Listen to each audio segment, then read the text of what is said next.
Good afternoon, Mr. Nufable. Thank you for joining us. Good afternoon. Thank you for having me. Tell me a little bit about what you do here at Freedom, and if you can, go back a little bit in your history of how you arrived here. Okay, so I am a AP World and World 2 teacher here at Freedom. It is my second year here. I taught a year in Richmond Public Schools, and I graduated from Old Dominion University with a history degree and a secondary, with a focus in secondary education. Did you grow up in this area? Yeah, so I went to Chantilly High School, graduated in 2008, and I lived in Northern Virginia since I was 7. Where'd you live before that? Canada. I lived in Canada. Yes, I am a Canadian-educated preschooler and kindergartner. Okay. Yeah. Very proud of that, too. I am extremely proud of that. So, Mr. Nufable, are there any things what else do you do outside the classroom? What are the things that you do in school? So right now I'm coaching 2 sports. I coach football here, wrestling at another school. I also participate in the WWE club and some other after-school activities with Mr. Anderson. Has sports always been part of your life? Absolutely. Sports has always been something that I've been part of. I started participating in CYA, Chantilly Youth, around when I was like 8 or 9. So I've always been in organized sports. What sports did you play when you were growing up, and which ones did you like the best? So I played football, I did some basketball, I did some wrestling.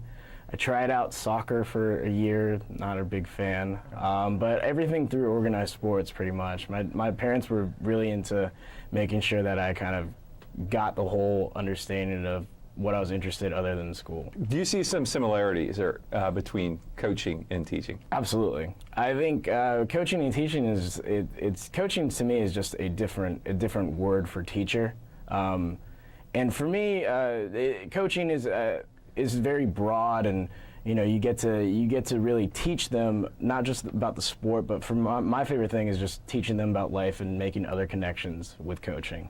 It's my favorite part about it. Okay. Well, at what point did you figure out that you wanted to teach?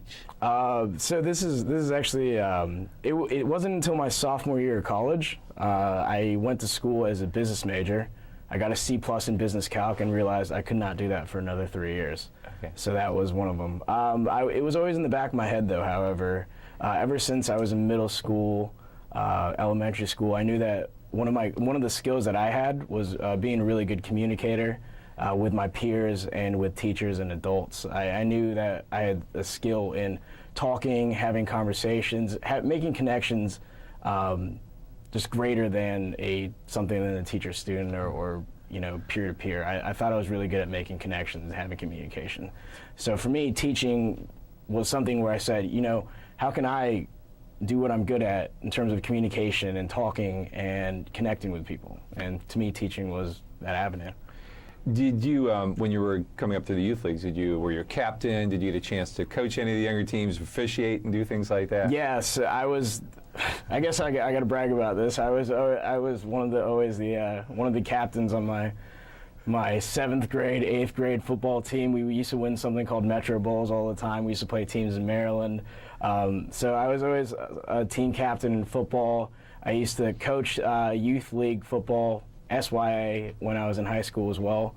So there's something, I've always been something of a leader and always strived to be something of a leader growing up.